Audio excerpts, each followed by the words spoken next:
En 30 minutos actualizamos las noticias en Blue Radio. Ecopetrol prepara nuevas acciones legales ante la posibilidad de un embargo a la refinería de Cartagena por el supuesto no pago de impuestos por concepto de combustibles a la DIAN. La petrolera está planteando una demanda de nulidad contra el concepto de 2024 en el que la DIAN se basó para cobrar el IVA por concepto de importación de combustibles a la refinería de Cartagena. De otro lado, la Contraloría General emitió una alerta por las irregularidades en el contrato de Ecopetrol con la firma Covington & Burling. El ente de control dio un plazo a Ecopetrol de 5 días hábiles para responder este hallazgo y proporcionar los soportes que justifiquen los pagos y la ejecución del contrato. La Fiscalía presentó nuevos testimonios y pruebas para solicitar al juez del caso que Juan Carlos Suárez Ortiz se envió a la cárcel por la muerte del estudiante de la Universidad de los Andes, Jaime Esteban Moreno, en la madrugada del pasado 31 de octubre. La Fiscalía consideró que Suárez Ortiz es un peligro para la sociedad y que tenía clara la intención de asesinar al estudiante de la Universidad de los Andes. La audiencia se reanudará a las 8:30 de la mañana. El ministro del Interior, Armando Benedetti, arremetió contra los senadores de la Comisión Séptima del Senado y los acusó de dilatar la discusión de la reforma a la salud. Anunció que denunciará a 8 congresistas ante la Procuraduría y la Corte Suprema de Justicia. Los llamó perversos, egoístas e inhumanos. Por su parte, el presidente de la República, Gustavo Petro, respaldó a su ministro de la Política y en un breve mensaje en X dijo que el gobierno tiene un plan B para sacar adelante la iniciativa. Un grupo de 16 exministros y viceministros de salud, entre ellos Alejandro Gaviria, Fernando Ruiz y Augusto Galán, hizo un llamado urgente para restablecer la estabilidad financiera, la capacidad técnica y la confianza en el sistema de salud del país, tras acusar al gobierno de haber provocado deliberadamente la crisis actual. El presidente de la República, Gustavo Petro, anunció la posibilidad de explorar negociaciones con la banda transnacional del Tren de Aragua. A través de X, el mandatario dijo que quiere evaluar la seriedad de la carta que en su momento le envió Larry Amaury Álvarez, uno de los 3 fundadores de la organización criminal, solicitando iniciar diálogos con el gobierno para que conduzcan a una desmovilización. A propósito, el presidente Gustavo Petro volvió a atacar al presidente de los Estados Unidos, Donald Trump, y lo acusó de estar en contra de la humanidad por no asistir a la COP30 que se desarrolla en Belém, en la Amazonía brasileña. El mandatario dijo que puede haber un colapso climático en el mundo si Estados Unidos no descarboniza su economía. A las 9 de la mañana comenzará el evento principal de la conmemoración de los 40 años del Holocausto al Palacio de Justicia en una ceremonia especial que tendrá lugar en la plazoleta del Palacio. El evento estará encabezado por los presidentes de la Corte Suprema de Justicia, la Corte Constitucional, el Consejo de Estado, el Consejo Superior de la Judicatura, en compañía de otras dignidades de la rama judicial y familiares de las víctimas. Posteriormente habrá una Eucaristía en la Catedral Primada de Colombia a las 11:30 de la mañana. Los trabajadores de la DIAN saldrán hoy a marchar en Bogotá en una jornada convocada por los principales sindicatos de la entidad. La protesta busca llamar la atención del gobierno sobre la situación de más de 900 empleados provisionales que podrían ser despedidos por decisiones judiciales derivadas de un concurso de méritos realizado en el año 2022. Ampliación de estas y más noticias en BlueRadio.com. Sigan con Mañanas Blue. Estás escuchando Blue Radio. Todo el mundo está buscando algo. Ser el primero, estar en todo lado. Todo el mundo está buscando algo. Búscanos, porque te conectamos con la información, la opinión, el entretenimiento, porque queremos que seas el primero. @Blue Radio Co. en YouTube. Búscanos. Todo el mundo está buscando algo. Blue, más que radio. Escanea este código y suscríbete a nuestro canal de YouTube, @Blue Radio Co. Y disfruta y participa de la programación de Blue Radio. Blue Radio, le ponemos cara a la radio. Blue Radio, la alternativa. Los vamos a acompañar esta mañana con noticias, con historias. Los saludo desde Mañanas Blue. ¡Feliz mañana para todos! Mañanas Blue con Néstor Morales es de nuevo el programa más escuchado en Colombia. Gracias. Porque todos han ayudado a construir esto. Más personas despertando con... Son las 5 de la mañana y 34 minutos, seguimos acompañándolos. Bienvenidos, saludo a quienes a esta hora se suman a Mañanas Blue, hoy viernes 7 de noviembre. Saludo a quienes se suman a la sintonía a través de Ditu de Caracol Televisión y en el canal de YouTube de Blue Radio. Como siempre, hasta ahora les contamos cuáles son los temas de conversación en las redes sociales. Camila Carvajal. Ricardo, oyentes, feliz viernes 7 de noviembre, en el que redes sociales amanece con la tendencia, en realidad esta viene desde hace ya 4 días. Palacio de Justicia, M19, hace 40 por 40 años, son las tendencias alrededor de la conversación, porque es que hoy también es día de recordar la toma y retoma del Palacio de Justicia. En redes sociales se siguen las discusiones alrededor del M19, M19, de si fue o no una genialidad, que es la teoría hipótesis que tiene el hoy presidente de la República, pero sobre todo han sido unas horas de mucha gente en redes sociales recordando, Ricardo, ¿qué estaba haciendo hace 40 años? Estos eventos que se convierten desafortunadamente en cosas que marcan la vida de los colombianos han servido en redes sociales para eso, para que la gente cuente su historia de cómo se enteró de semejante capítulo que estamos recordando por lo que pasó hace 40 años. Así que de ahí viene esa tendencia de hace 40, por los 40 años del Palacio de Justicia, mucho más hoy que son los eventos principales, los de conmemoración de lo que pasó en un palacio al que van a volver los sobrevivientes, las familias de las víctimas, las altas cortes, toda la rama judicial a partir de las 9 de la mañana. Con la ausencia del presidente Gustavo Petro. Claro, que está en Brasil y que pues además Ricardo no está invitado a estos eventos principales. Él que hace 40 años, si bien estaba preso, pertenecía a la guerrilla del M19 y todo lo que se ha desatado con sus recientes opiniones sobre el Palacio de Justicia. Imágenes que se repiten una y otra vez también en redes sociales, producto de la fecha de hoy, viernes 7 de noviembre. Pero es viernes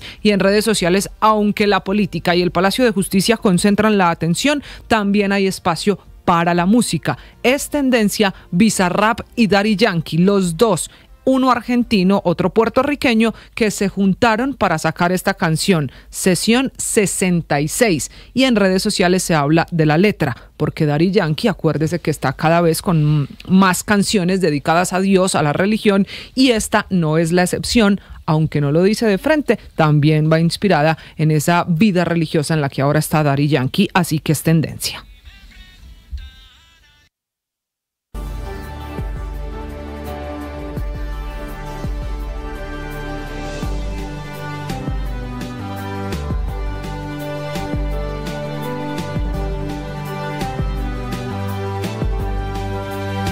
Sí, la música Sin duda es Daddy está Yankee, inspirada. pero la letra es una letra cristiana. Es una de esta letra canción. cristiana hablando de su muerte y dándole consejos a Bizarrap que busque la salvación, pero no en la tierra, sino con los pies en la tierra, pero pensando en el futuro y en la trascendencia. Así que tiene esa letra inspirada pues en la vida cristiana que él lleva, y esa es una de las conversaciones hoy viernes.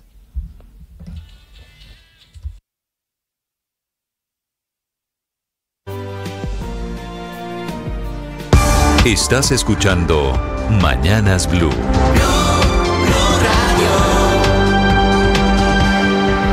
5:38, ya les cuento detalles de la captura de los responsables de la primera célula del Tren de Aragua en España. Antes hablamos de la definición que hoy se hará sobre si es o no enviado a la cárcel Juan Carlos Suárez Ortiz, uno de los principales sospechosos del asesinato del joven Jaime Esteban Moreno durante Halloween, hace exactamente una semana, saliendo de un bar en Bogotá.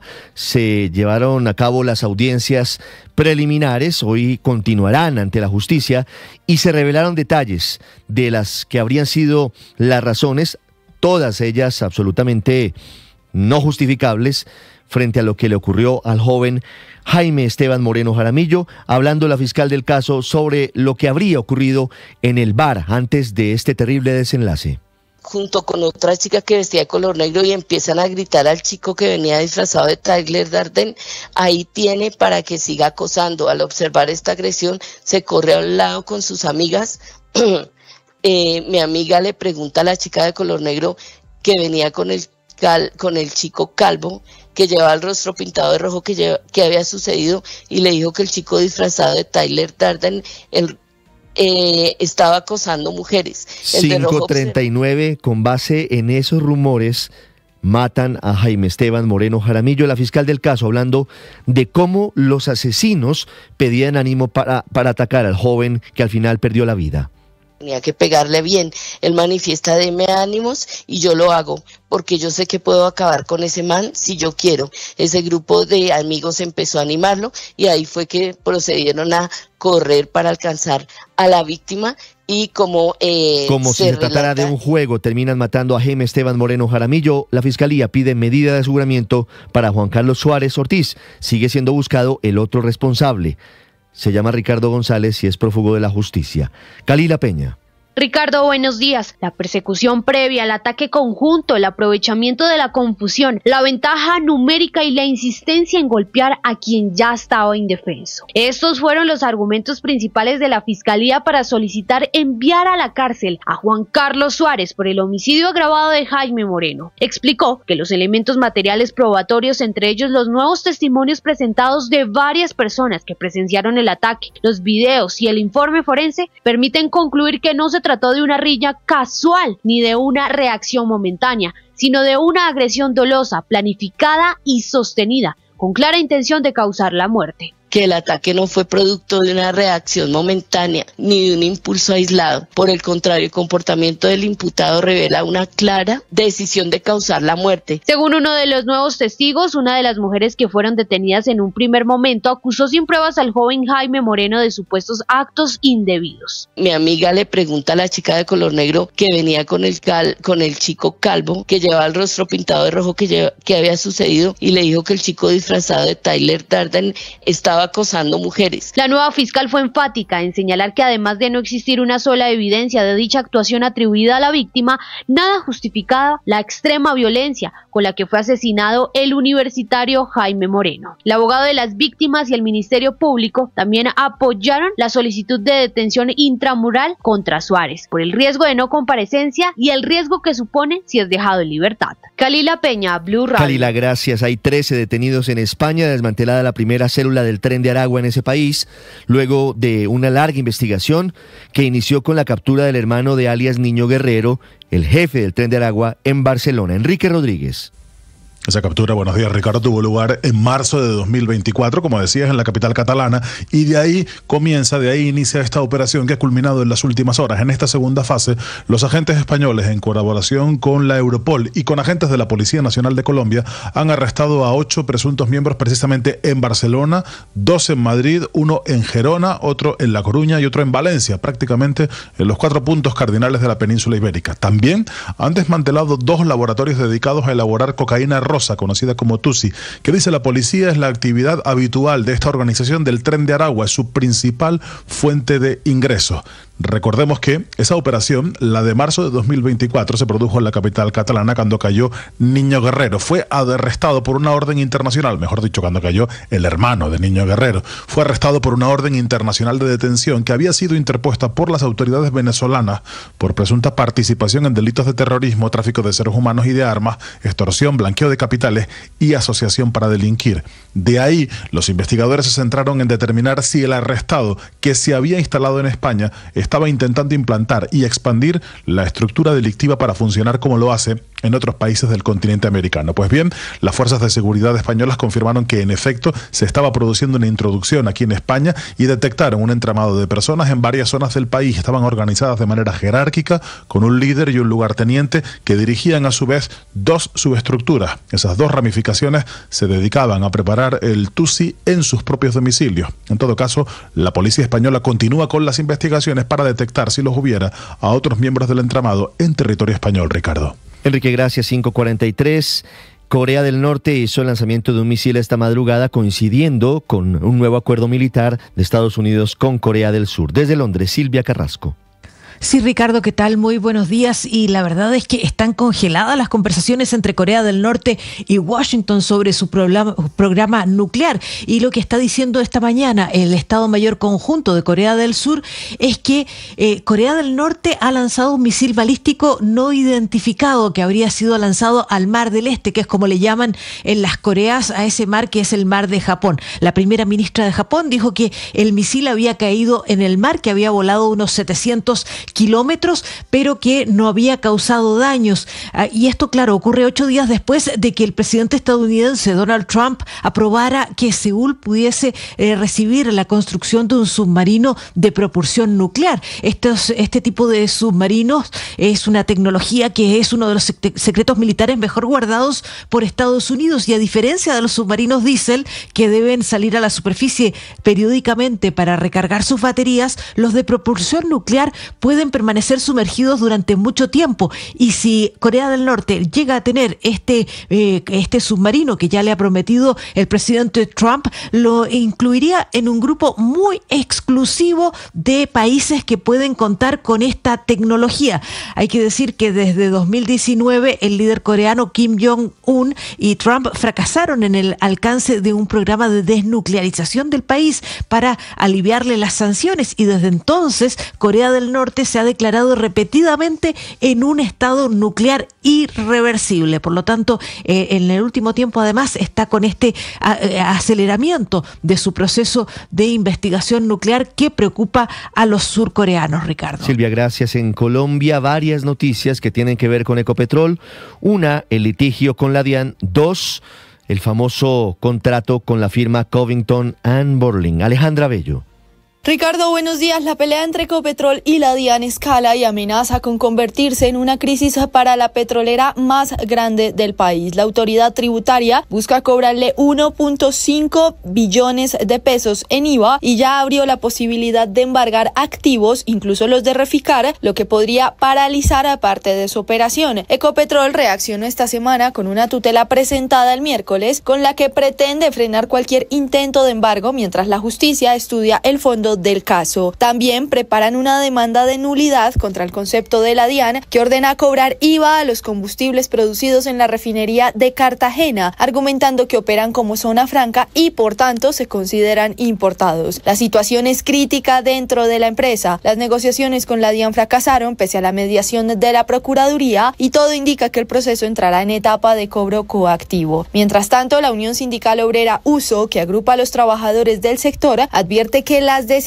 de la DIAN ponen en riesgo la estabilidad financiera de Ecopetrol y envían un mensaje de inseguridad jurídica a los inversionistas. Y como si fuera poco, la empresa enfrenta un nuevo problema. La Contraloría General emitió una alerta por presuntas irregularidades en un contrato firmado con la firma estadounidense Covington & Burling, encargada de evaluar los riesgos reputacionales de la compañía. El ente de control señala que se pagaron más de 1.5 millones de dólares sin soportes suficientes que acrediten la prestación del servicio y dio a la petrolera 5 días hábiles para entregar las pruebas y explicaciones correspondientes. Alejandra Bello, Blue Radio. Alejandra, gracias. En el Valle del Cauca están muy pendientes porque hoy vence el plazo para que el presidente Gustavo Petro firme la cofinanciación por parte de la nación del tren de cercanías, que es un proyecto estratégico para el suroccidente del país. Si no lo hace hoy, el proyecto naufraga porque hoy entra en vigencia la ley de garantías. Diferentes sectores le piden al presidente que deponga las diferencias políticas y gobierne para todos. Desde Cali, Hugo Mario Palomar. Ricardo, buenos días. Desde mañana 8 de noviembre entra en vigor la ley de garantías y el gobierno Petro aún no responde al llamado de diferentes sectores del Valle del Cauca para que firme la cofinanciación del tren de cercanías. Los ministerios de Hacienda y Transporte aún no presentan aval fiscal y técnico para ese tren que conectaría Cali con Jamundí, Palmira, Jumbo y el aeropuerto Bonilla, Aragón. La gobernadora del Valle advirtió que si el gobierno nacional se niega a desembolsar la parte que le corresponde, el proyecto se sacaría adelante a través de una concesión público-privada. Primero porque son 8 billones de pesos, es el 70% de la cofinanciación, está establecido en la ley de metros, no nos lo hemos inventado, en todo el país, en casi todo el país se les ha dado los recursos del 70%, ahora es el Valle del Cauca que le tocó, nunca le había tocado y entonces pues por supuesto estamos diciendo al gobierno nacional que nos apoye con ese 70%. El primer tramo del tren de cercanías conectaría a Cali con Jamundí, abarca 23 kilómetros y 21 estaciones. Hoy la gobernadora del Valle y los alcaldes de Cali y Jamundí van a firmar el convenio que asegura la cofinanciación del 30% de este megaproyecto, el más importante de las últimas décadas en esta región. Cali amanece con tiempo seco, temperatura 20 grados. Y mientras tanto en Bucaramanga realmente es increíble lo que está pasando en política, que sí renuncia, que luego no renuncia el candidato de Jaime Andrés Beltrán a las atípicas elecciones para alcalde de Bucaramanga, mientras el alcalde encargado está tomando decisiones, está sacando gente del gabinete anterior. Julián Mejía. Hola Ricardo, buenos días. En efecto, un papelón político por parte del exalcalde de Bucaramanga, Jaime Andrés Beltrán, y su equipo de campaña para las elecciones atípicas de esta ciudad en diciembre. Finalizando la tarde llegaron para inscribir el nombre del exconcejal Arturo Zambrano como candidato a la alcaldía, avalado por el partido Cambio Radical, pero los minutos pasaban y no se podía oficializar su inscripción. La novela empezó con un comunicado de Cambio Radical donde confirmó que no respaldaba dicha inscripción porque ya existía un acuerdo de coalición con Cristian Portilla, exsecretario privado en la administración de Jaime Andrés y quien inicialmente había obtenido su bendición para aspirar a la alcaldía. Portilla había hecho oficial su renuncia y aunque expresó motivos personales, detrás de su retiro estaba el enorme riesgo de una inhabilidad por ser hasta hace 2 meses funcionario público. Finalmente, y sobre las 12 de la medianoche, Jaime Andrés Beltrán confirmó que Cristian Portilla desestimó la renuncia y sigue en la contienda electoral tras la fallida inscripción de Arturo Zambrano.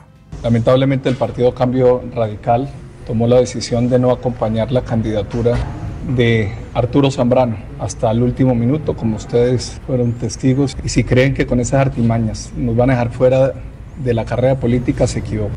Y como si la novela no terminara ahí, en las oficinas de la alcaldía de Bucaramanga, el alcalde encargado Javier Sarmiento declaraba insubsistente el gabinete que venía trabajando desde la administración de Jaime Andrés Beltrán. Esta mañana hay una avalancha de comentarios, amenazas de demandas y peleas, Ricardo. Y para terminar le cuento que persiste la emergencia en la transversal del Carare, luego de la remoción en masa que destruyó 3 kilómetros de vías.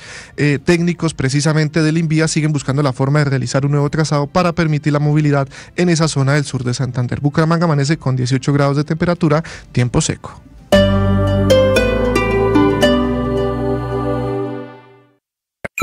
Escanea este código y suscríbete a nuestro canal de YouTube, @Blue Radio Co.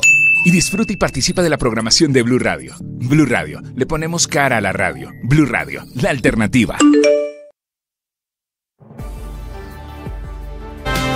En video quedó grabado un grave accidente entre el tren de la Sabana y una camioneta en el norte de Bogotá. En medio de la situación causó un gran hecho de congestión vehicular. ¿Qué pasó con las personas que iban en la camioneta? Laura Moreno. Ricardo, muy buenos días. En video quedó registrado el aparatoso accidente que ocurrió en la mañana de este jueves, cuando el tren de la Sabana estrelló un vehículo tipo camioneta y lo arrastró por varios metros hacia un costado de la carrilera contra una barrera de pasto que separa la línea del tren de los predios. El hecho ocurrió en la Sabana Norte de Bogotá, en el municipio de Chía, exactamente en el cruce de la autopista norte con la carrera séptima, a la altura del restaurante El Pórtico. En las imágenes se logra ver que el carro tipo camioneta de color blanco avanza por la vía y al percatarse de que se acerca al tren frena casi en seco, pero no alcanza a detenerse para evitar el choque y es impactado con violencia por la velocidad en el costado derecho de la parte delantera. Personal del Cuerpo de Bomberos de Chía y la Policía Nacional atendieron el accidente y confirmaron que el conductor de la camioneta sufrió lesiones leves y fue trasladado a un centro asistencial. Por el momento se desconocen las causas exactas de este accidente que generó una fuerte congestión en el norte de la ciudad por varias horas durante la tarde del jueves. Laura Alejandra Moreno, Blue Radio. 5:53 en Soacha fue frustrado un feminicidio. En un operativo la policía capturó a un hombre que intentó matar a su esposa y a su bebé. Terribles los casos de violencia, de intentos de feminicidio. La historia con César Chaparro.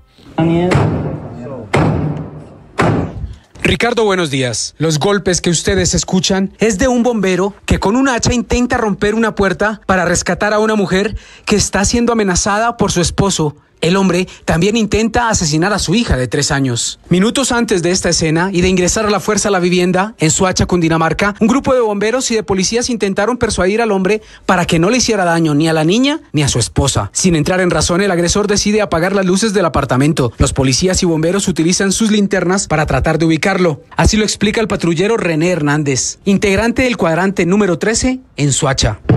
Al parecer esto era problemas familiares. En ese momento se tomó una mediación policial con este sujeto, pero no fue posible y alrededor máximo de 1 hora. Una menor de edad que se encontraba dentro del apartamento amenazándola con un arma blanca tipo machete. Esa fue mi decisión, ya que pues yo tengo una hija y pues esa fue mi decisión de ingresar. Al menos 10 policías y 5 bomberos ingresaron al apartamento, capturaron al agresor y rescataron a la niña y a su mamá. Así lo explica la coronel Nelly Yolima Parada, subcomandante de la policía en Soacha. Al ingresar, los uniformados encontraron al agresor amedrantando a la menor de edad con un arma cortopunzante, por lo que en un acto para salvaguardar su propia vida, crucialmente la de la niña, que estaba en un peligro inminente, hizo uso legítimo y proporcional de la fuerza, empleando sus elementos oficiales de dotación, logrando neutralizar la amenaza y asegurando la integridad de las víctimas. Al agresor se le prestan los primeros auxilios y es trasladado al hospital Luis Carlos Galán para su atención médica. El agresor fue enviado a la cárcel. La policía reveló que la violencia intrafamiliar en Colombia va en aumento. En lo corrido de este año ya van cerca de 130.000 denuncias. César Chaparro Pinzón, Blue Radio. César, gracias. El presidente Petro abre la puerta, pide explorar un eventual diálogo con el Tren de Aragua. Catherine Ávila. Ricardo, buenos días. A través de su cuenta de X, el presidente Gustavo Petro se refirió a la carta que le envió alias Larry Changa, uno de los fundadores del Tren de Aragua, pidiéndole iniciar diálogos de paz que conduzcan a la desmovilización de esta banda criminal transnacional. El mandatario abrió la puerta a la posibilidad de negociar y escribió en su cuenta de X, abro comillas, he decidido abrir sin cesar la lucha represiva y judicial contra las bandas, caminos de desmantelamiento pacífico. Espero que en Bogotá se abra un proceso que ha sido fructífero en Medellín, Barranquilla, Buenaventura y Quibdó. Cabe mencionar que Larry Changa está detenido en la cárcel La Picota desde 2024, aunque el ministro de Justicia, Eduardo Montealegre, había dicho que el gobierno nacional no permitiría que los grupos delincuenciales usaran los procesos de paz para burlar la justicia internacional y dejar en impunidad sus crímenes. El presidente Gustavo Petro parece abrir la puerta a explorar unas negociaciones. El Tren de Aragua tiene presencia en 11 países desde Chile, Colombia hasta España y Portugal. Precisamente esta organización criminal es señalada por Europol por delitos de trata de personas y lavado de activos en territorio europeo. Catherine Ávila, Blue Radio. Catherine, gracias. 5:56 y ahora la expectativa económica para este viernes. Víctor Grosso. Ricardo, buenos días. Los gremios del sector energético rechazaron de manera unánime el reciente proyecto radicado por el gobierno para rebajar las tarifas de energía. En una carta dirigida al Ministerio de Minas y Energía y al Congreso de la República, firmada por gremios como Andesco, Acolgen, Andeg, Naturgas, entre otros, dicen que el proyecto no aborda los problemas estructurales del sector y, contrario a reducir las tarifas de energía, podría generar incrementos en las facturas de los usuarios y afectar la prestación del servicio. Por eso piden que los temas abordados en el proyecto de ley sean revisados con base en evidencia técnica, participación informada y diálogo institucional, de forma que garantice la seguridad energética, la estabilidad jurídica y la confianza de los inversionistas. El ministro de Minas, Edwin Palma, reaccionó a la carta criticando a los gremios por no presentar propuestas que alimenten este proyecto y le pidió al ministro del Interior que le imprima mensaje de urgencia para que sea priorizado por el Congreso. El ministro del Interior, Armando Benedetti, le copió la petición y procedió con el mensaje de urgencia. Este proyecto, recordemos, busca hacer cambios en la CREC, reforma la entrega de subsidios, hace modificaciones al cargo por confiabilidad, entre otros cambios en las reglas de juego para el sector energético. Víctor Grosso, datafx.com. Esta es Blue, más que radio. Se viene el mundial, la fiesta va a empezar. Con Blue todos disfrutan, nadie se nos queda atrás. Se viene el mundial, la fiesta va a empezar. Se juega en los estadios, se vive en Blue Radio. Te vamos informando cómo se prepara nuestra selección. Blue más que radio, es pura pasión.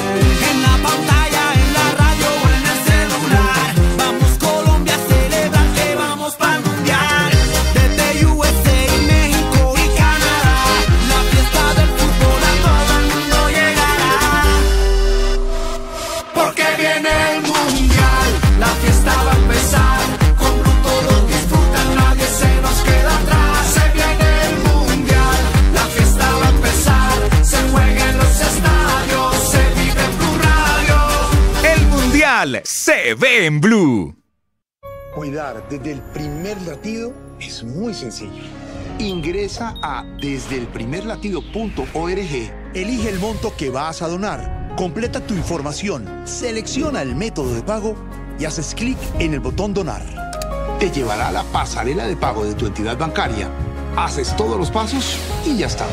Recuerda que al donar estás ayudándonos a lograr que más bebés puedan recibir los cuidados intensivos neonatales que necesitan en la Fundación Cardio Infantil. Cuidemos desde el primer latido es una campaña de responsabilidad social de la Fundación Cardio Infantil y Blue.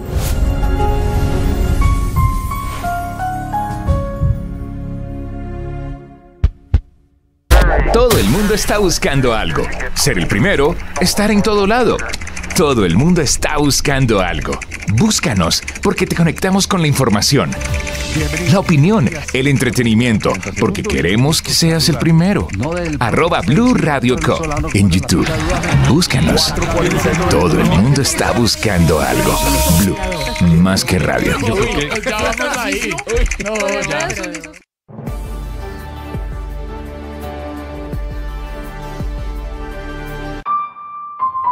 El periodismo no tiene apellidos. Es siempre honesto, independiente y comprometido con la verdad. El periodismo no es amigo del poder, lo vigila. Hoy, Mañanas Blue les ofrece periodismo con contexto. Las dos caras de la moneda, sin exageración, sin especulación. A partir de este momento, Mañanas Blue es periodismo en radio. Bienvenidos.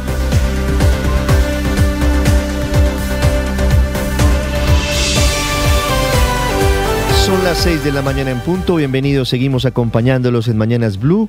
En este viernes 7 de noviembre amanecemos con otro bombardeo de Estados Unidos anoche a otra lancha cargada aparentemente con drogas en el Mar Caribe.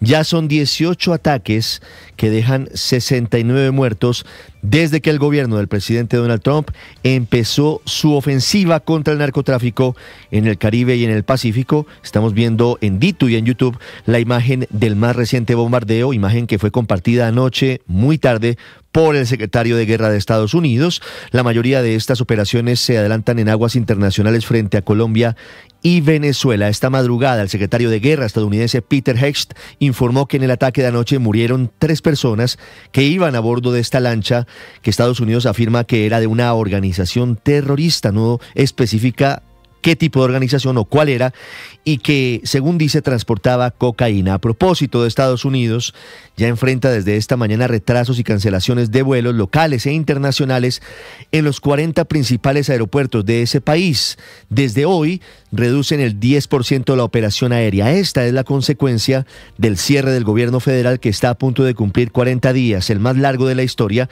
Eso en la práctica significa que Donald Trump no tiene autorización de plata, de caja, para el funcionamiento del Estado, entre ellos para el pago de los controladores aéreos, que son trabajadores que ejercen un servicio esencial. Según el Departamento de Transporte de Estados Unidos, entre 4.000 y 4.500 vuelos al día podrían verse afectados. En Colombia, les contaré la historia de la definición que se hará hoy sobre si Juan Carlos Suárez Ortiz es enviado o no a la cárcel por el asesinato de Jaime Esteban Moreno Jaramillo, el joven estudiante de la Universidad de los Andes, golpeado hasta causarle la muerte hace exactamente una semana saliendo de un bar en Chapinero. La Fiscalía presentó nuevos testimonios y videos para acusar a Suárez Ortiz de ser un peligro para la sociedad. La Fiscalía tiene la tesis de que en el Oxxo, en ese almacén, la 64 con Caracas, comenzó una discusión por una denuncia sobre un supuesto acoso que habría cometido Jaime Esteban contra varias mujeres, comportamiento indebido, lo que habría provocado la reacción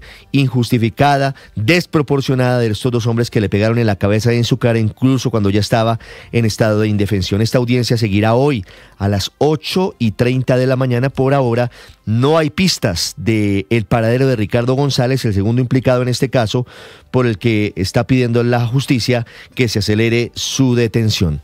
Les hablaré en segundos también de los 40 años que siguen conmemorándose de la toma y posterior retoma del Palacio de Justicia. A las 9 de la mañana comenzará el evento principal de la conmemoración de un nuevo aniversario del Holocausto, ceremonia a la que asistirá toda la rama judicial, los sobrevivientes, las familias de las víctimas.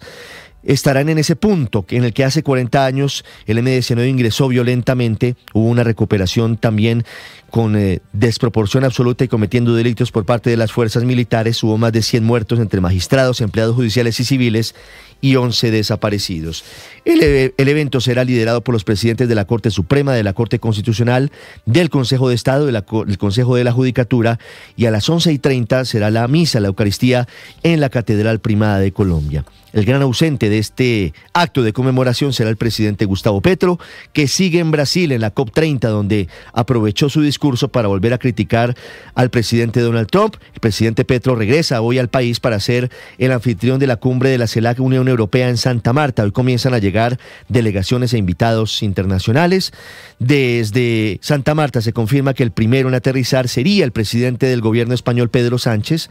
Se espera la comisaria de la Unión Europea y también se espera el presidente Lula de Brasil, aunque estaba confirmado como asistente el presidente de Uruguay, Yarmandú Orsi. Anoche la Casa de Gobierno le confirmó a Blue Radio que el presidente uruguayo tampoco vendrá a Santa Marta. Se suma a la lista de ausentes que se contempla y se completa con Gabriel Boric de Chile, Claudia Sheinbaum de México, Javier Milei de Argentina, el canciller alemán Friedrich Merz, ni la presidenta de la Comisión Europea, Ursula von der Leyen. En Santa Marta, por la cumbre de la CELAC, hoy fue declarado día cívico. Y ya les voy a hablar de política, les voy a hablar de las derrotas que sufrió el exalcalde de Medellín, Daniel Quintero, que por ahora se queda sin recorrido, sin camino para llegar a la presidencia de la República. Primero, la registraduría le cerró la puerta a la inscripción de su comité de recolección de firmas, argumentando que Quintero ya participó en una consulta, en la del Pacto Histórico, que su renuncia no se hizo efectiva, que los partidos no lo comunicaron a tiempo y por lo tanto Quintero ya se hizo contar. Quintero ya no puede ser candidato según la registraduría. El segundo revés viene por parte de un juez que le negó una tutela que el mismo Daniel Quintero había presentado para obligar a la registraduría a inscribir su comité de recolección de firmas. Les hablaré de la pelea del gobierno, ministro del Interior, ministro de Salud, con la Comisión Séptima del Senado. El presidente Petro está anunciando un plan B para sacar adelante la reforma a la salud, a pesar de que ya fue hundido por el Consejo de Estado un intento que hizo el gobierno para sacar adelante la reforma vía decreto. Hablando de salud, les contaré de la carta que le envían 16 exministros y exviceministros de salud al próximo gobierno para que, sin importar su orilla política, lleguen con la prioridad de resolver la estabilidad financiera, la capacidad técnica y la confianza en el sistema de salud. Ecopetrol prepara esta mañana una demanda para pedir que se anule el concepto de la DIAN, que le está cobrando más de $1,5 billones de pesos por IVA en la importación de combustibles. En noticias judiciales les contaré qué ha pasado en la audiencia preparatoria de juicio contra Nicolás Petro, el hijo del presidente. Fueron avaladas nuevas pruebas, desestimadas otras, y les contaré de una emergencia que a esta hora se presenta en el centro de Bogotá. Hay un cortocircuito que provocó un incendio en una casa en la que funciona una carpintería en la calle Sexta con Carrera Segunda. Los bomberos trabajan, evitan que se expanda el fuego por otras casas en esa zona de pleno corazón de la capital del país. Como siempre, es un gusto acompañarlos. Hoy viernes 7 de noviembre, 40 años del holocausto del Palacio de Justicia, 22 años de la declaración del Carnaval de Barranquilla como Patrimonio Oral e Inmaterial de la Humanidad por parte de la UNESCO. Como siempre, es un gusto acompañarlos. Son las 6 de la mañana y 7 minutos. Hoy juega Colombia, la selección sub-17 contra El Salvador en la Copa Mundo que se realiza en Qatar. Hablaremos de todo esto a continuación. Como siempre, es un gusto saludarlos. Vamos a continuación con lo más importante de Colombia y el mundo en Voces y Sonidos en Mañanas Blue. Ya son 17 ataques y al menos 69 muertos por cuenta de los bombardeos de Estados Unidos en el Mar Caribe y en el Pacífico. Lo informó en horas de la noche el secretario de Guerra, Pete Hegseth, quien compartió el video de la embarcación que lleva en movimiento. 3 individuos iban a bordo y resultaron muertos. Este ataque fue en el Mar Caribe, en aguas internacionales. Habla el senador republicano Rand Paul. For decades, the globalists in Washington have led our country into one disastrous foreign war after another, whether in Afghanistan, Iraq, Libya, Syria, and now potentially Venezuela. La persecución previa, el ataque conjunto, el aprovechamiento de la confusión, la ventaja numérica y la insistencia en golpear a quien ya estaba indefenso fueron los argumentos principales de la Fiscalía para solicitar enviar a prisión a Juan Carlos Suárez por el homicidio agravado de Jaime Moreno. Según uno de los nuevos testigos, una de las mujeres que fueron detenidas en un primer momento acusó sin pruebas al joven Jaime Moreno de supuestos actos indebidos y ello habría motivado la brutal agresión. Mi amiga le pregunta a la chica de color negro que venía con el chico calvo, que llevaba el rostro pintado de rojo, que había sucedido, y le dijo que el chico disfrazado de Tyler Darden estaba acosando mujeres. Fue a través de una resolución en donde la registraduría le negó la posibilidad de inscribir firmas a Daniel Quintero para buscar su candidatura a la presidencia. Según la registraduría, rechazan entonces la posibilidad del comité inscriptor de su grupo ciudadano que se llamaba Reset Total contra el Narco y los Corruptos, porque nunca recibieron algún tipo de renuncia por parte del partido, movimiento político del cual hacía parte Daniel Quintero, en este caso el Polo Democrático. Pues este no es un golpe de la registraduría contra un hombre, es un golpe contra la democracia. ¿Por qué no nos quieren dejar inscribir? ¿Por qué no quieren que transformemos la Constitución? Porque quieren que todo siga igual.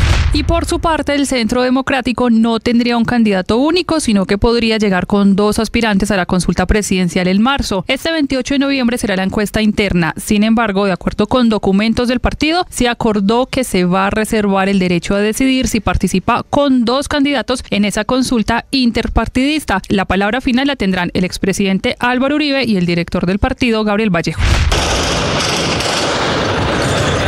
Por favor, que nos ayuden, que cese el fuego, la situación es dramática. La justicia en pleno se dará cita hoy con los familiares de las víctimas del Holocausto al Palacio de Justicia. Las palabras estarán a cargo del presidente de la Corte Suprema de Justicia, Octavio Tejero, y a las 11:30 de la mañana será la ceremonia en la Catedral Primada de Colombia. A propósito de esta conmemoración, el presidente del Consejo de Estado, el magistrado Luis Alberto Álvarez, rechazó que se califique como una genialidad la toma al Palacio de Justicia. Yo creo que no se puede hablar de genialidad frente a un acto terrorista, a un acto que fue asistido de cobardía y que acabó con las mentes más brillantes de la historia de este país y sobre todo de quienes representaron la justicia en esa época. Petro anunció un plan B para reformar el sistema de salud, pero el ministerio no tiene detalles sobre su alcance. Mientras el proyecto sigue estancado en el Congreso, gremios y pacientes alertan por el deterioro del servicio. El senador del Centro Democrático e integrante de la Comisión Séptima, Honorio Enríquez. Provocaron una crisis que niega el derecho fundamental a la salud, mientras el propio Ministerio de Hacienda admite que no hay plata para su fracasada reforma, la misma de la cual hoy son víctimas los maestros. Petro no tiene plan A ni plan B. Solo tiene el plan de destruir el sistema de salud de los colombianos. Ecopetrol y la DIAN están en plena confrontación por el cobro de 1.5 billones de pesos en IVA, una disputa que podría afectar la operación de Reficar. La petrolera presentó una tutela para frenar posibles embargos y prepara una demanda de nulidad contra el concepto de la DIAN, que considera los combustibles de la refinería como importados. Tumek Turbay, alcalde de Cartagena, pidió concertación urgente entre la DIAN y Reficar para evitar esta crisis energética y laboral en la ciudad. Mientras tanto, la Contraloría emitió una alerta por presuntas irregularidades en un contrato de 1.5 millones de dólares con la firma Covington & Burling, encargada de evaluar los riesgos reputacionales de la compañía.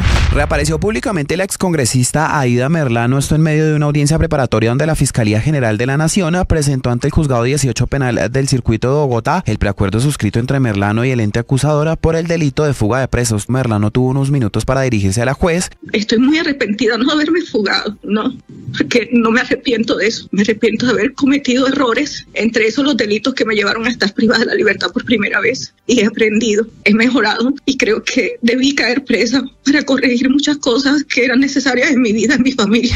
El presidente Gustavo Petro abrió la puerta a una posible conversación de paz con el Tren de Aragua tras confirmar que había recibido la carta de uno de sus cabecillas, de Larry Changa, quien pidió incluir a esa organización criminal en la política de paz total. Dice Petro que se deben tomar como ejemplo las herramientas de la justicia de Estados Unidos en estos casos en los que los grupos ilegales proponen desmantelarse para buscar la paz.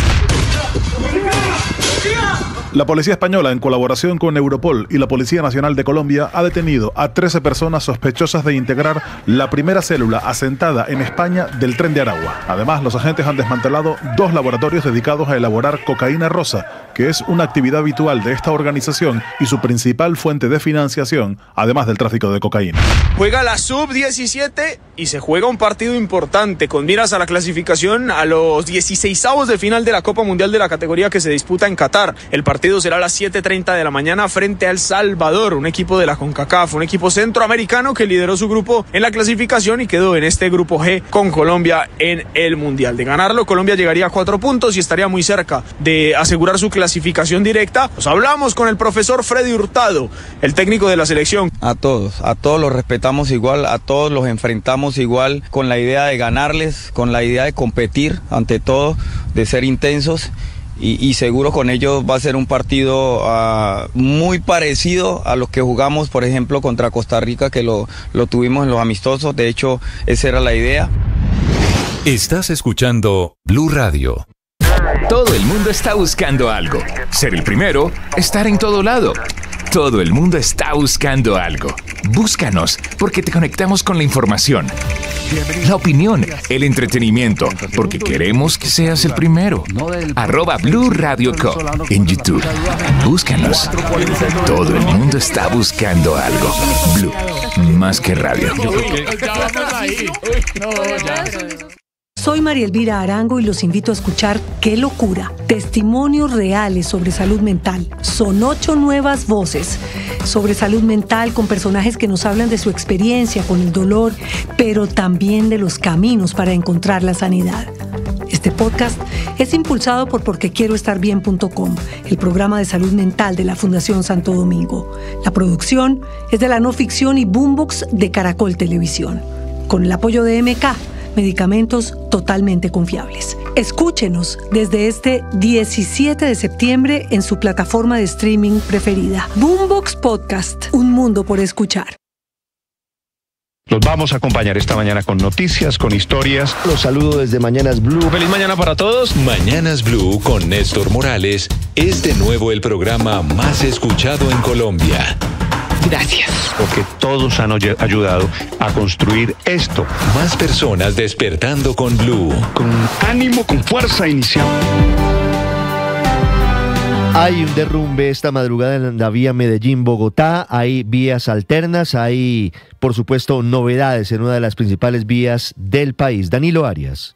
Ricardo, el incidente se registra a la altura del kilómetro 14+700. Se reporta desprendimiento constante de material sobre la vía. Desde hace más de 6 horas la movilidad está totalmente paralizada y cientos de vehículos permanecen varados en ambos sentidos. La medida, según la concesionaria de Vimed, busca proteger la vida de los usuarios mientras se evalúan los próximos minutos la estabilidad del terreno. En pocos minutos equipos técnicos inspeccionarán el punto para determinar si es posible habilitar el paso de manera segura. Entre tanto, las autoridades recomendaron como rutas alternas tomar los corredores Medellín-Palmas y Medellín-Cisneros-Puerto Berrío para dirigirse al oriente o al Magdalena Medio del departamento, mientras se supera la emergencia que también ya empieza a generar trancones en vías como la autopista norte y la avenida regional en el Valle de Aburrá, Ricardo. Ahí estamos viendo las imágenes del gigantesco trancón por este derrumbe en la vía Medellín-Bogotá. 6:17 minutos. Hoy es un día clave para definir si Juan Carlos Suárez Ortiz es enviado o no a la cárcel. Es hasta ahora la única persona detenida por su presunta responsabilidad en el asesinato del joven Jaime Esteban Moreno Jaramillo. La Fiscalía ha revelado en las últimas horas pruebas dramáticas de los minutos previos al homicidio de este joven, saliendo de una fiesta de disfraces hace exactamente una semana de un bar de Chapinero en pleno centro de Bogotá. Kalila Peña. Ricardo, buenos días. La persecución previa, el ataque conjunto, el aprovechamiento de la confusión, la ventaja numérica y la insistencia en golpear a quien ya estaba indefenso. Estos fueron los argumentos principales de la Fiscalía para solicitar enviar a la cárcel a Juan Carlos Suárez por el homicidio agravado de Jaime Moreno. La nueva fiscal asignada al caso, Claudia Lucía Rodríguez, de la Unidad de Reacción Inmediata de Engativá, explicó que los elementos materiales probables probatorios, entre ellos los nuevos testimonios presentados de varias personas que presenciaron el ataque. Los videos de cámaras de seguridad y el informe forense permiten concluir que no se trató de una riña casual ni de una reacción momentánea, sino de una agresión dolosa, planificada y sostenida, con clara intención de causar la muerte. Escuchemos. Que el ataque no fue producto de una reacción momentánea ni de un impulso aislado.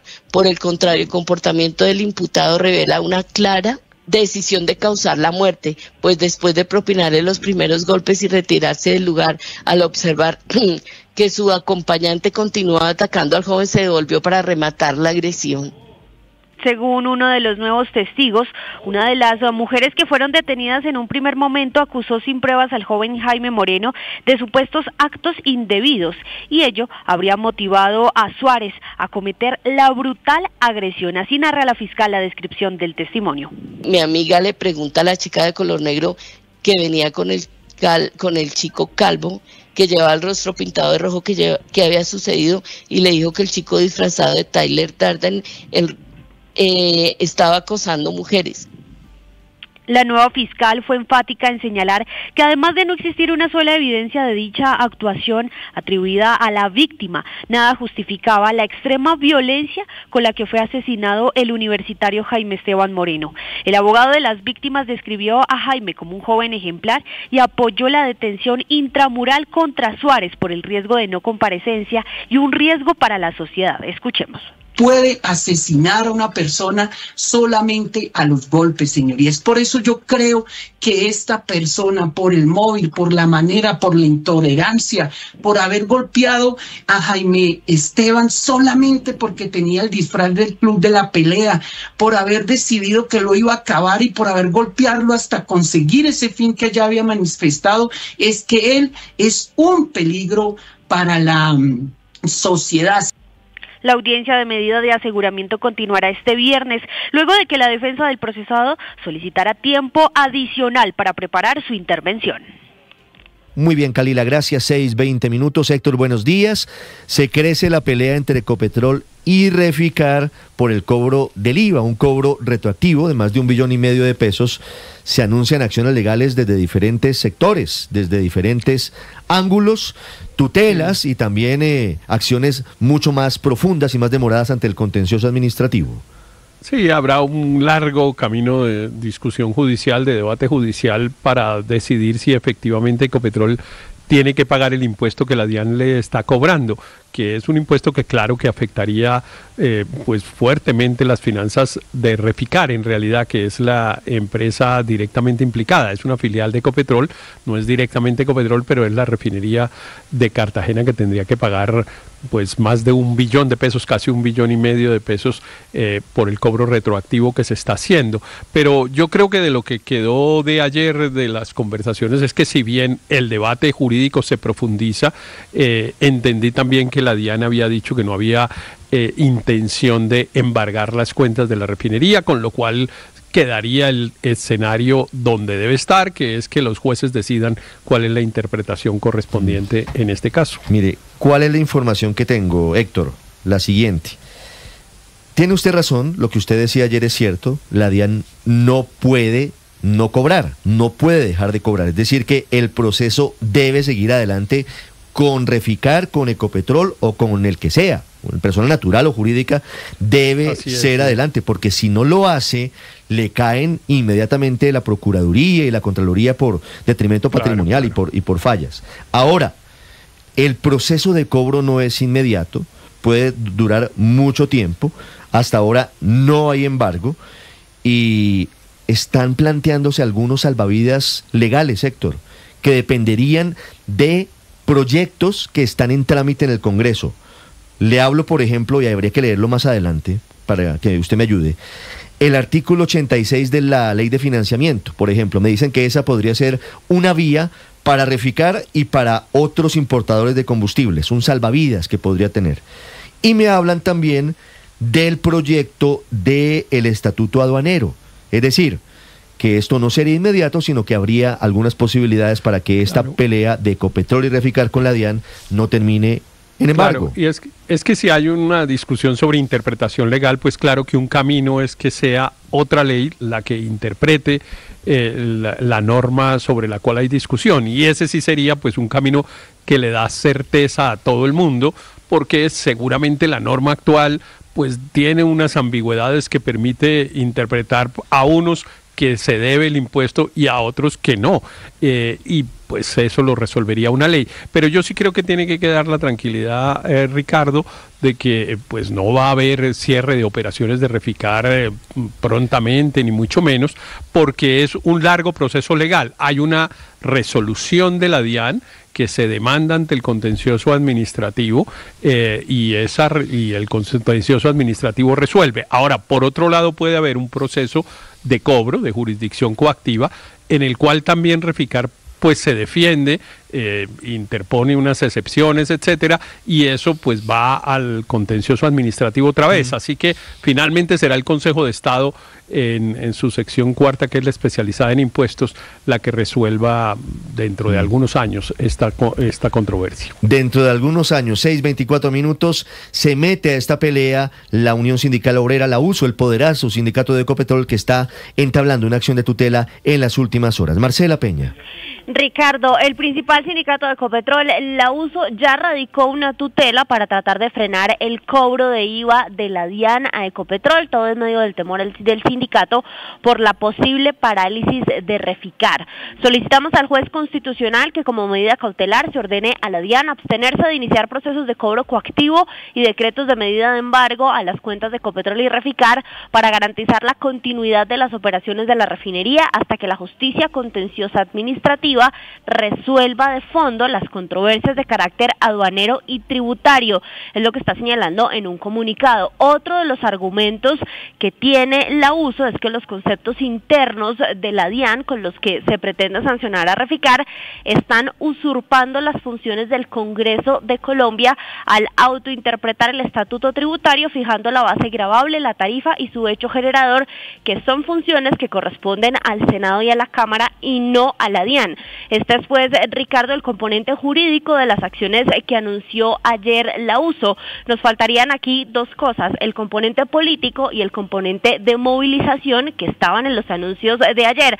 Sobre ambas cosas vamos a tener noticias en los próximos días. La tutela de la USO se suma a la que ya presentó Ecopetrol en el mismo sentido, pidiendo medidas cautelares que frenen cualquier embargo. Además, Ecopetrol está preparando una demanda de nulidad contra el concepto tributario de 2024 que emitió la DIAN y que dio lugar a estos cobros por concepto de IVA en la importación de combustibles.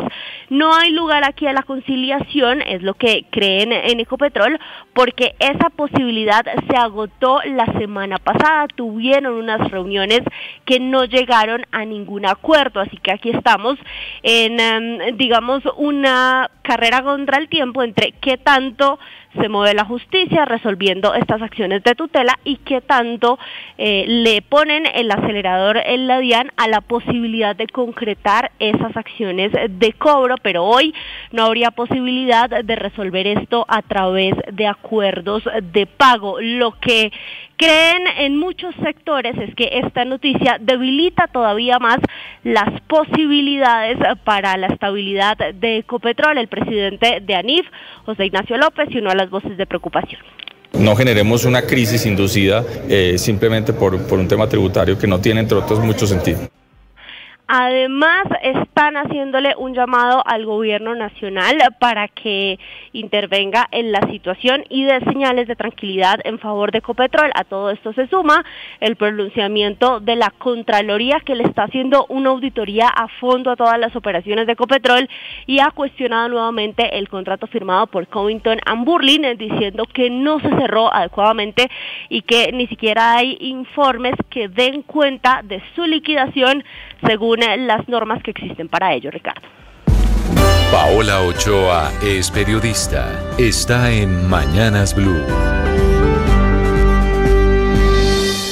6 de la mañana, 27 minutos. Del shu de la salud al shu de Ecopetrol y ahora también al shu del sector eléctrico. En cortocircuito y con alarmas prendidas esta mañana por parte de todos los actores de esa cadena, generadores, transmisores, distribuidores y comercializadores, alarmados por la reforma al sector eléctrico que impulsa el gobierno del presidente Gustavo Petro y que el ministro de Minas y Energía, Edwin Palma, quiere pasar ya a toda velocidad y como por entre un tubo, con mensaje de urgencia e insistencia ante el Congreso que la dejaría con 3 debates en lugar de 4. Una movida que tiene con los pelos de punta a todo el sector eléctrico, empresas agrupadas en Andes, Coacolgen, Andegas, Ocodis, Naturgas, Cercolombia, ACP, la Cámara Colombiana de la Energía, AC, Agremgas, Gasnova, Andi, ASO Energía y Cera, todos firmando ayer una carta rechazando este proyecto de ley eléctrico del Ministerio de Minas, que trae, entre otras cosas, pues muchos cambios en la CREC, en la manera de remunerar las tarifas, en la carga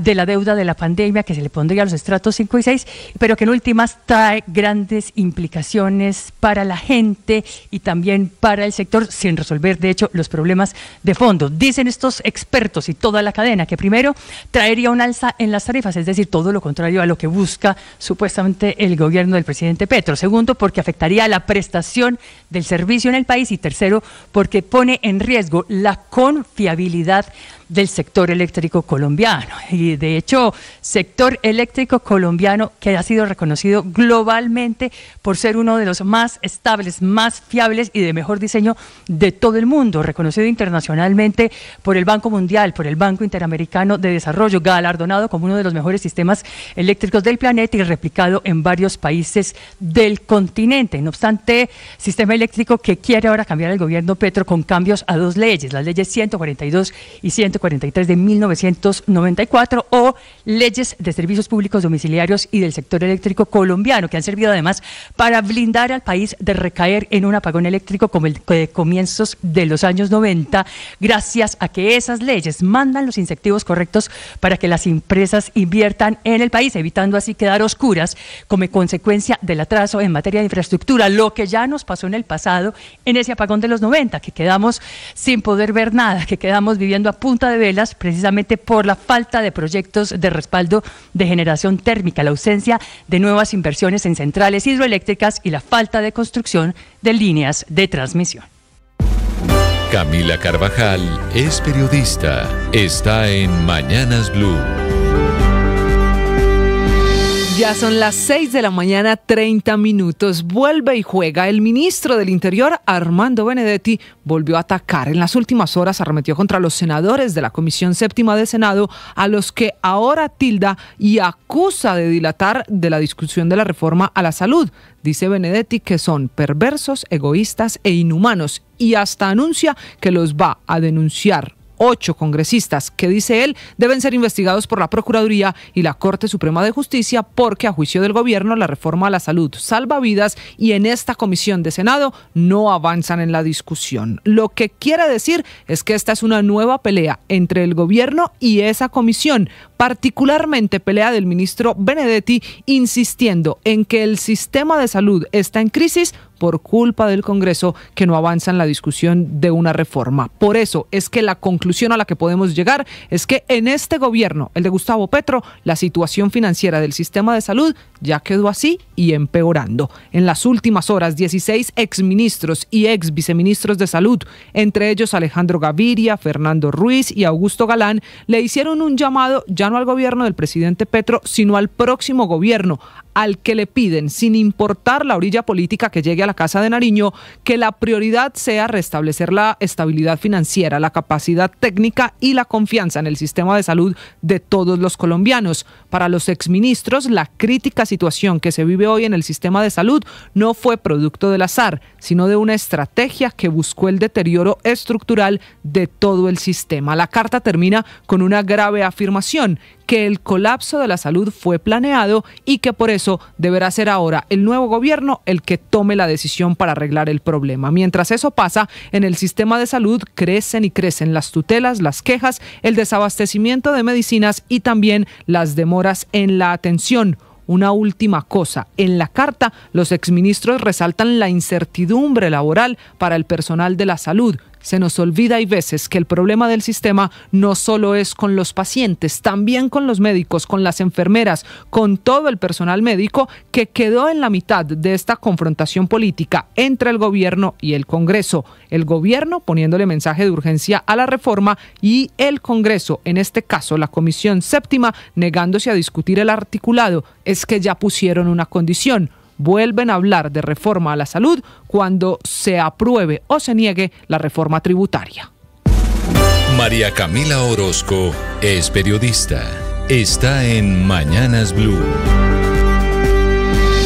Ya son las 6:32 de la mañana. Daniel Quintero no podrá recoger firmas para su candidatura. Así se lo notificó la registraduría, que confirmó lo que era un hecho evidente, que ni él ni los partidos que convocaron a la consulta del pacto histórico oficializaron su renuncia. Es así como quedó sepultada la última opción que tenía Quintero para aspirar a la presidencia el próximo año. Le aplicaron ese famoso artículo 7º de la ley 1475 del año 2011, que es claro en decir que quien participe en una consulta queda inhabilitado para inscribirse como candidato del mismo proceso electoral por un partido, por un movimiento, grupos de ciudadanos o por otras coaliciones. Pero no es la única derrota. En un juzgado en el 62 administrativo del circuito de Bogotá, también perdió una tutela con la que pretendía obligar a la registraduría a inscribir el movimiento con el que buscaba también, por otra vía, recoger las firmas y avalar su candidatura a la presidencia de la República. El juez no encontró ningún fundamento, ninguna prueba de acciones u omisiones de la registraduría o del Consejo Nacional Electoral que vulneren o amenacen con vulnerar los derechos a elegir y ser elegido, como lo argumentó Daniel Quintero junto a sus abogados. Es el candidato el que se prometía como el más fuerte de la izquierda en Colombia y que prometía resetear la política. La historia de Daniel Quintero, que prometía resetear la política y terminó reseteándose él mismo. Estás escuchando Blue Radio. Todo el mundo está buscando algo. Ser el primero, estar en todo lado. Todo el mundo está buscando algo. Búscanos, porque te conectamos con la información, la opinión, el entretenimiento, porque queremos que seas el primero. @Blue Radio Co. en YouTube. Búscanos. Todo el mundo está buscando algo. Blue, más que radio. Los vamos a acompañar esta mañana con noticias, con historias. Los saludo desde Mañanas Blue. Feliz mañana para todos. Mañanas Blue con Néstor Morales es de nuevo el programa más escuchado en Colombia. Gracias. Porque todos han ayudado a construir esto. Más personas despertando con Blue. Con ánimo, con fuerza, iniciamos nuestra jornada. Más razones para darles 1.000.000 de gracias por hacernos la número 1. Blue, más que radio. Cuidar desde el primer latido es muy sencillo. Ingresa a desdeelprimerlatido.org, elige el monto que vas a donar, completa tu información, selecciona el método de pago y haces clic en el botón donar. Te llevará a la pasarela de pago de tu entidad bancaria, haces todos los pasos y ya está. Recuerda que al donar estás ayudándonos a lograr que más bebés puedan recibir los cuidados intensivos neonatales que necesitan en la Fundación Cardioinfantil. Cuidemos desde el primer latido es una campaña de responsabilidad social de la Fundación Cardioinfantil y Blue.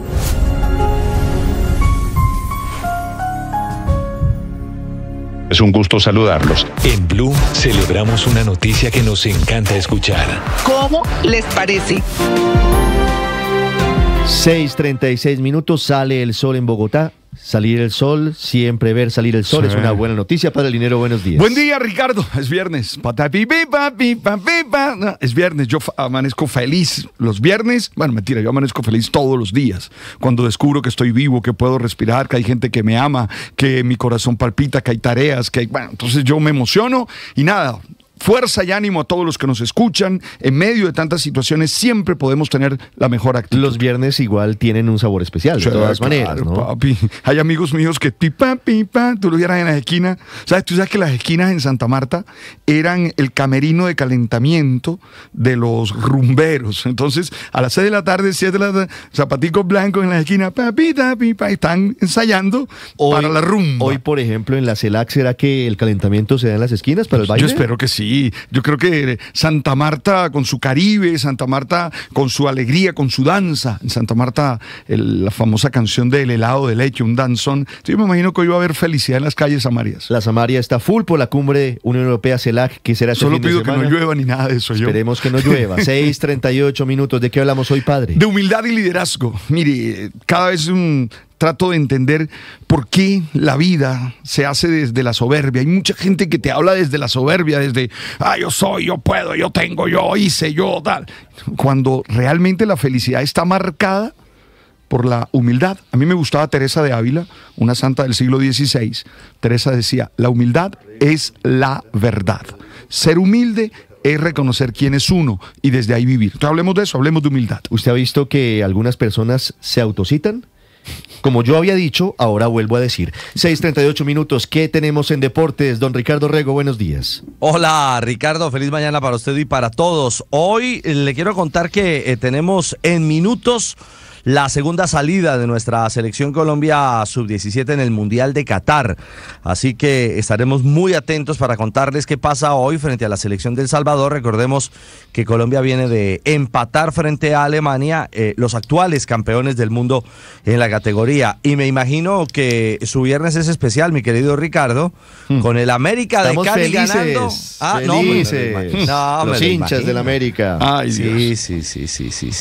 La mecha que se metió entre los 8 con la victoria en territorio boyacense en Tunja, así que les vamos a contar cómo está la fiesta, porque hoy arranca la fecha 19. Finalmente la novela del Deportivo Pereira, digamos que apelaron a una tutela, y producto de la tutela el conjunto Matecaña sí podrá jugar el día de hoy en la jornada del fútbol profesional colombiano. Ricardo, yo tengo una pregunta sobre esto que ha pasado.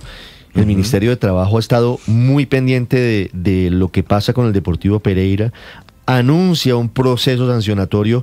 ¿Esto no pondría en riesgo a la Liga Colombiana frente a la FIFA? ¿No estábamos en la teoría de que la FIFA no permitía que los gobiernos se inmiscuyeran en el fútbol porque podría incluso sancionar a las federaciones o las ligas? El tema puntualmente habla es de la realidad financiera de los equipos, y por el contrario la FIFA, a través incluso de la propia Asociación de Futbolistas Mundiales, y en este caso con Acolfutpro, que es la representante de los jugadores de nuestro país, ha velado inicialmente por el tema de las garantías, no solo salariales, sino en las medidas de seguridad social para los, trabajadores del fútbol, que son los futbolistas. Entonces, digamos que bajo esta óptica, Ricardo, por el contrario, la FIFA incluso ha estado de la mano de la OIT, porque mire que en las últimas horas, el día de ayer, a propósito de ese tema, Mintrabajo junto a Federación y DIMAYOR iban a firmar un acuerdo, el famoso acuerdo laboral. Y hoy dice la gente de Acolfutpro que de nuevo la dirigencia del fútbol colombiano se burla de los jugadores al encontrar de nuevo trabas y dificultades para firmar ese acuerdo. Con Coordinadora, el futuro llegó. Por eso, trabajamos con innovación y tecnología para poner en tus manos un mejor mañana. El futuro es ahora. ¿Te lo llevamos? 6:41 fue controlado finalmente el voraz incendio que se produjo en una carpintería, en una fábrica de muebles en pleno corazón de Bogotá, en la calle Sexta, carrera Segunda. Eso es seguramente muy cerca del barrio Egipto. Nicolás Rodríguez. Ricardo, sí señor, buenos días. Incendio que se produjo a las 4:16 de la mañana en una ebanistería sobre la calle Segunda con carrera Séptima, esto en esta localidad del centro de Bogotá. De acuerdo con la hipótesis de los bomberos, esta hipótesis preliminar relata que el incendio se produjo por un cortocircuito dentro de este taller que consumió rápidamente los equipos químicos y además material de construcción para los muebles que ahí estaban. Entre tanto, autoridades también confirmaron que fueron necesarias 45 unidades bomberiles de diferentes estaciones, equipos especializados, 4 máquinas extintoras y 2 máquinas escaleras y 2 carrotanques para poder superar la emergencia. Asimismo, los bomberos de Bogotá están confirmando que este hecho dejó varias viviendas afectadas y un edificio en construcción que estaba justo al lado de esta ebanistería. Así las cosas, Ricardo, autoridades del distrito también confirmaron que este hecho por fortuna no dejó personas lesionadas. Sin embargo, a la hora persiste la presencia de las autoridades, por ejemplo de los bomberos, en la verificación de algunos puntos calientes. Recordemos, Ricardo, de este incendio que se produjo sobre las 4:15 de la mañana y hasta hace pocos minutos Bomberos de Bogotá confirmó que hasta se logró controlar en un 100%. Muy bien, Nicolás, gracias. 6:42 minutos, Héctor. El presidente Gustavo Petro en Belém do Pará, en la cumbre de la COP30, dio un discurso en el que comenzó, como es habitual ahora en él, atacando a su nuevo enemigo, el presidente Donald Trump, y luego dio una declaración que seguramente va a tener consecuencias, sobre todo frente a su relación con Europa. El presidente Petro terminó diciendo, Héctor, que el enemigo de la Unión Europea no es Rusia, sino el cambio climático. Sí, es que le estaba reprochando a los gobernantes europeos el hecho de que hubieran aceptado pues entrar en un proceso de fortalecimiento de armamento de los países europeos que fue de alguna manera impuesto por el gobierno del presidente Trump y con el cual el presidente de España, Pedro Sánchez, no estuvo tan de acuerdo, pero finalmente ha tenido también que hacer unas inversiones en ese sentido. Y entonces el presidente Petro usó esa expresión que sin duda pues llama mucho la atención de que Rusia no es el enemigo sino el cambio climático, y lo pone otra vez, digamos, como aliado de Rusia y de todos estos países que en realidad pues se han convertido en una especie de parias internacionales para Occidente. Rusia es un invasor de Ucrania, claro, y un agresor de Ucrania, y por lo tanto pues Europa no puede dejar de tener en cuenta esa consideración. La principal amenaza para la seguridad de Europa hoy por hoy, sin duda, pues es Rusia. No, pero es que además es muy llamativo que el presidente Petro desconozca lo que está pasando día y noche en territorio europeo. Los líderes de los países de Europa se están preparando para lo que consideran una inminente invasión rusa, o un intento al menos en los próximos años. Algunos especialistas creen que ya esa guerra comenzó, que está en lo que llaman la guerra híbrida. Algunos piensan que se está gestando ya en estos momentos esa batalla. Ahora, dile a Ucrania que Rusia no es. Pero es que pero no solo a Ucrania, dígaselo a Alemania, dígaselo a Francia, cuénteselo a España. Claro. Y además no lo hace solamente, digamos, por vías exclusivamente militares, ¿no? La invasión física, sino, por ejemplo, lo hace mucho tratando de intervenir en los procesos políticos de los países europeos a través de las redes sociales, fomentando fake news, financiando campañas políticas. Bueno, en Rumania, que es un país pues que está en el centro de Europa, en Rumania fue necesario anular las elecciones presidenciales que se llevaron a cabo hace unos 6 o 7 meses porque la interferencia rusa pues había pues prácticamente modificado radicalmente los resultados electorales, y fue necesario anularlo y hacer un nuevo proceso tratando de sacarle el quite a la interferencia rusa. Entonces eso no se puede negar, ese es el principal problema y la principal preocupación que tienen los Pero además una cosa no quita la otra. El cambio climático, claro que es un enemigo, pero Rusia también es un enemigo. Lo que pasa es que terminamos metidos, o por lo menos el presidente de Colombia termina mostrándose al mundo como un aliado de personajes tan indeseables como Vladimir Putin, Nicolás Maduro. Plantear esos falsos dilemas siempre es un error argumentativo, porque aquí no es que sea el cambio climático o Rusia, los dos son unos riesgos que los gobiernos tienen que atender. Esto dijo el presidente Petro en Belém do Pará en las últimas horas. El señor Trump está equivocado. La ciencia alumbra el colapso si Estados Unidos no se mueve hacia la descarbonización de su propia economía. No es taladrar, taladrar y taladrar. Está 100% equivocado el presidente de los Estados Unidos, Donald Trump. 2, el que se lleve a Europa a invertir en más armas de acuerdo a su Producto Interno Bruto. Ese es un error de Europa, si hace caso. No es un problema de defensa y seguridad. No es Rusia el enemigo, es la crisis climática el enemigo. 6:47 minutos. Si no fuera un discurso en serio, uno pensaría que es un chiste lo que dice el presidente de Colombia, porque los hechos todos los días lo controvierten. Uno de ellos en Bélgica en las últimas horas, otra vez, incursión de drones presuntamente rusos que inquietan la seguridad de la Unión Europea. Desde Londres, Silvia Carrasco. Sí, Ricardo, seguramente no creo que esté la crisis climática detrás de estos hechos. Tampoco se sabe si es Rusia, pero ciertamente la crisis climática no lo es.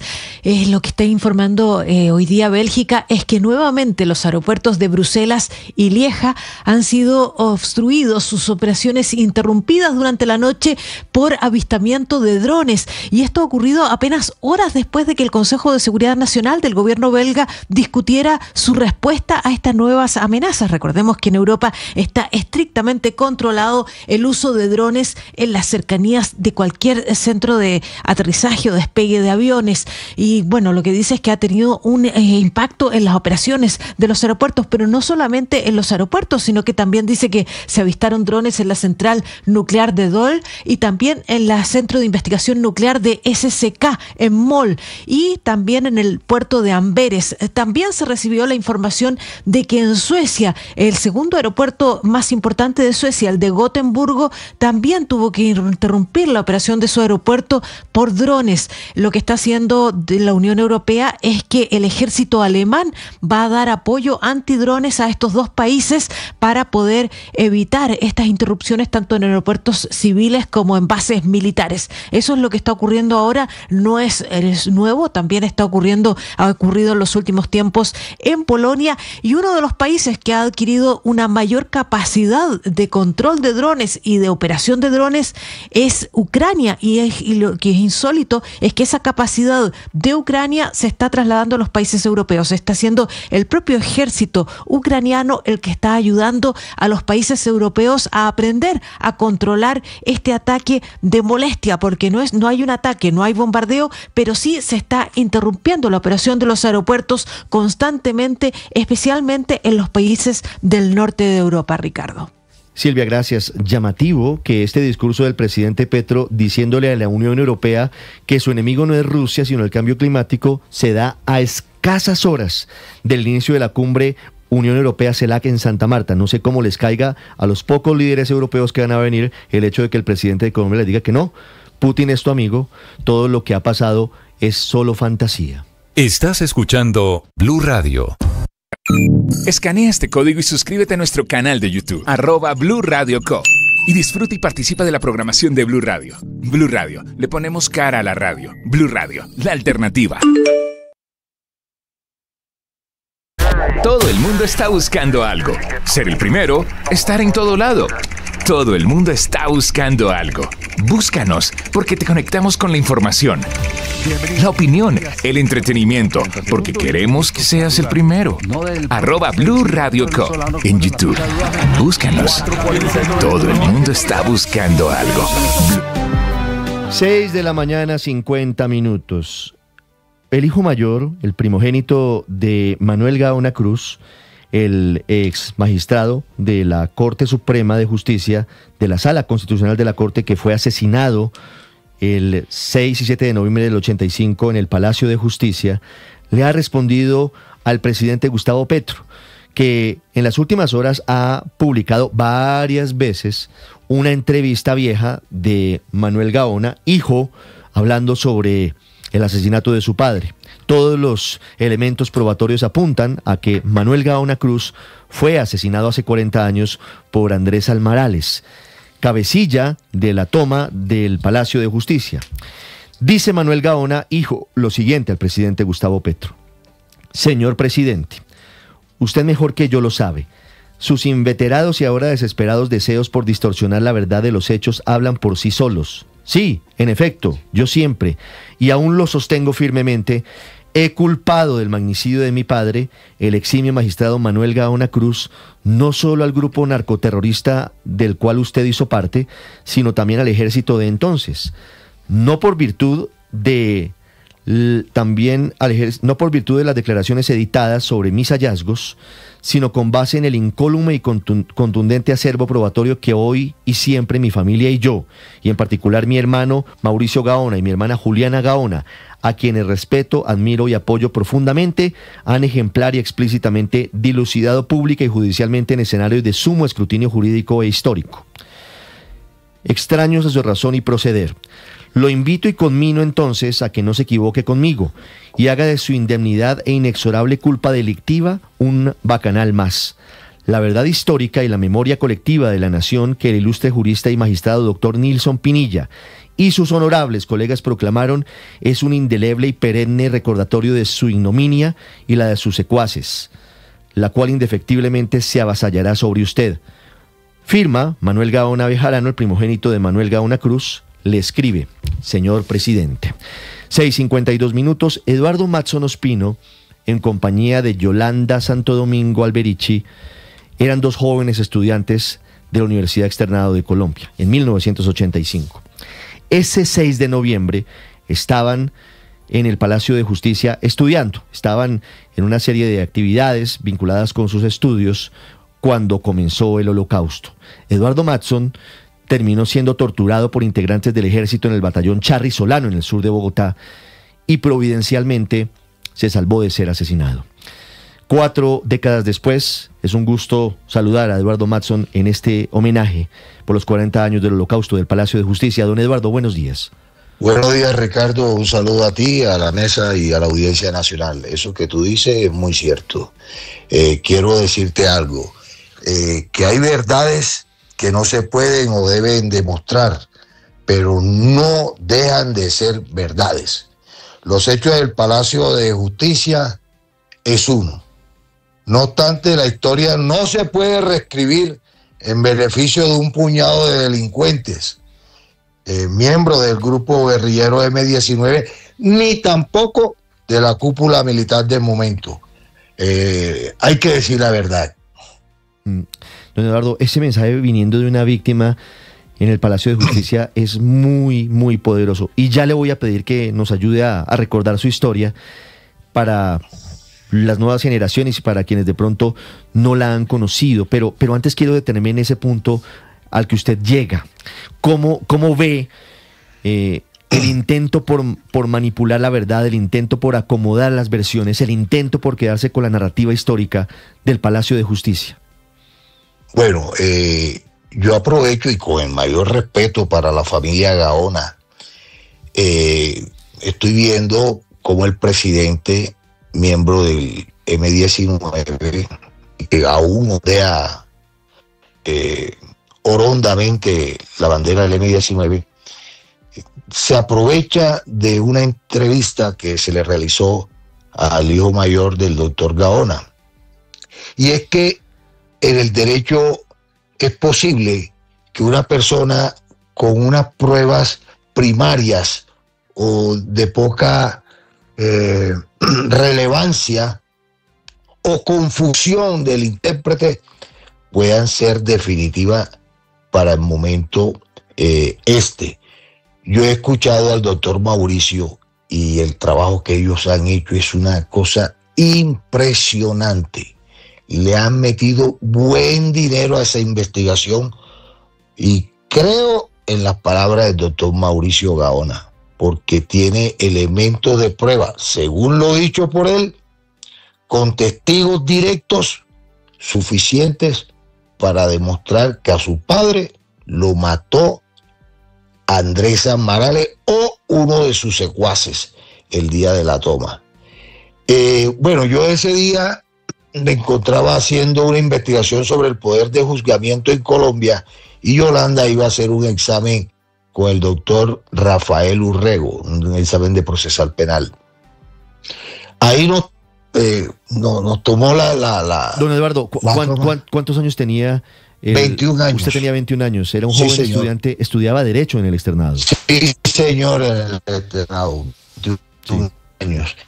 Y a mí me salvó, bueno, yo estoy vivo de vaina, a mí me salvó Dios que mi tío de Arturo era el gobernador de Bolívar y que yo había dicho que mi papá era magistrado, pero mi papá ya había dejado de ser magistrado recientemente.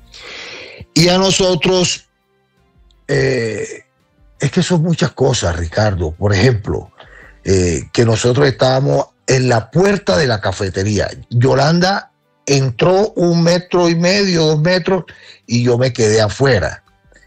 Que cogimos las escaleras, que la señora que salió detrás del mostrador nos hizo un disparo, lo cual indica que sí habían infiltrado en el palacio y en especial en la cafetería.